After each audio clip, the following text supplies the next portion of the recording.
I recently joined the 30s Club and I need to talk to you or whoever is listening to this about 5 life-changing insights that my 20s gave me. And I don't have the biggest Gen Z audience, but I hope this can be helpful to you to stop questioning yourself for the times that you think that you're wasting your time or you're missing out of life. Alright, I'm gonna start with a heavy hitter because y'all have the shortest attention span, so you have to be your best friend.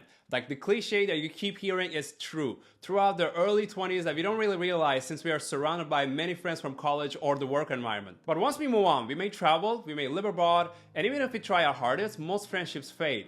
And the best friends can remain, but you won't be spending every day together. So once most of the voices disappear, yours will be the only one that's gonna fill the room. And if you can't stay alone with yourself, if you cannot be your best friend, you will feel emptiness. And I know I did, even for a short time. I'm not gonna lie, there was a time that I felt stuck and didn't even know how to avoid myself, and it led me to waste most of my time on my social media watching other people's lives. And I tried to feel the silence, like watching YouTube videos during breakfast, play whatever the music that saves me from my overthinking, and I tend to lose focus during work after every 5 minutes of silence. I just couldn't communicate with myself. Those 2 years really taught me how to be more comfortable with myself and master my thoughts and, become very self-aware and build a better habits and also hold myself accountable as my own friend. Because let's be honest, during those times that you feel that emptiness, during your downtimes, you are your only friend. Second, invest in yourself in every possible way. Let's be honest, no matter what type of person you are, you need to understand the fact that you are the most important thing in the equation. So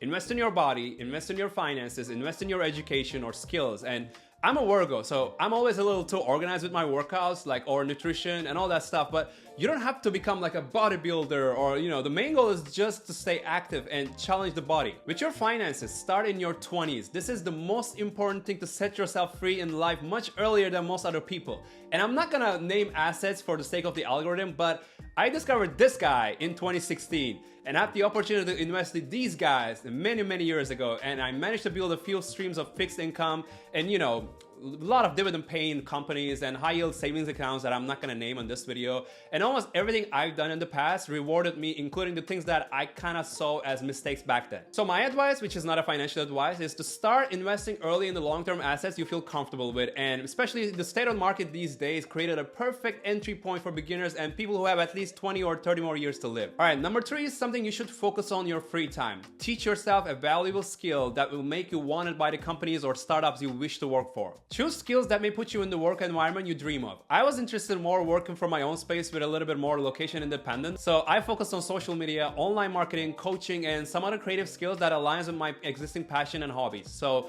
there are ways to learn skills. Either you go practical or you find the courses and take them on your free timing. And I know nobody cares about those certification courses or the licenses you take online, but as long as you can prove your skills and sell yourself to someone, you can get the job or the client you aim for. The keyword here is to sell yourself, because at the end, one of the most important things won't be just talent and skills, but how you sell them to the people that will hire you. So above all, build confidence and constantly update your personal sales pitch. All right, here's something I wish I would double down when I got the opportunity.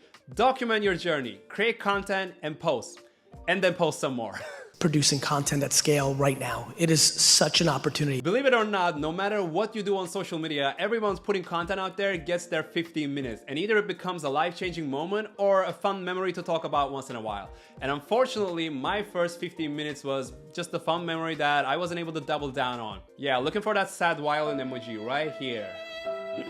On that note though, my advice is always have an end game plan. Like, if you actually make it, what are the things that you want to accomplish? Where's the final destination? Where do you want to direct those new followers and all the attention that comes in your way? Always have a plan. And of course, you'll need to double down on creating as well. I got my own moments thanks to TikTok, and that helped me huge to get discovered by some companies. And the moment I got a new job opportunities, I just phased out my personal branding and my own content to focus on new clients, which was one of the mistakes I made. I should have balanced. Again, I'm telling some of my mistakes so you can learn better. I'm not just telling what I did perfect in my 20s. You never know when you're gonna make it. That's all I'm gonna say. You never know when you're gonna make it, but I know that most people putting themselves out there has getting their moments. To anyone who has passions or skills that been sharing on the internet, don't give up and be persistent if you want to have your moment. When I was interested in creating content, it was the earliest stage of the Gary Vee social media era where only 1% of the society wanted this as a career. Like entrepreneurship and social media, content creation, these were the most risky paths, and even my own parents thought that I was just gambling with my life choices when I moved into the US, and Now I see sometimes they're kind of thankful that I actually have a chance to choose what I do, when I do, and where to do. Social media era happened really fast,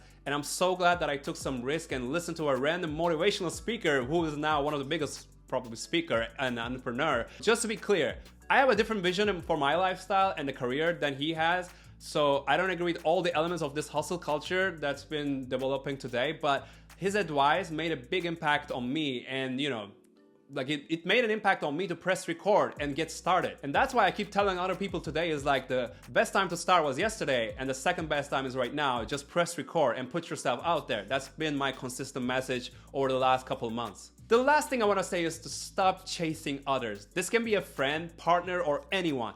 Don't chase people who either don't care about you or expect you to be the only giver in the equation. Like, even you don't have other circles to go to, sometimes it's better to spend time alone and attract high quality people and winners while you work on yourself. Especially if you're watching this video, you're probably on a time and place in life where you should focus on yourself and your goals with life. I like that quote who keeps saying, what was that thing about? Chasing butterflies. Don't chase the butterflies, but build a better garden so butterflies comes to it. And what I'm about to say, I know you'll be scared to do because we don't like cutting people out of our lives, but please take your time to analyze your friends and see if the circle is caring or draining. I think that's a wrap. If I start talking about all those things I learned throughout the 10 years, no one would have watched a 3-hour video about circle of life. So if you got value out of this video, drop a like so more people can see it. Subscribe, don't subscribe, totally up to you. This one was more about the messages I wanted to let out about my 20s.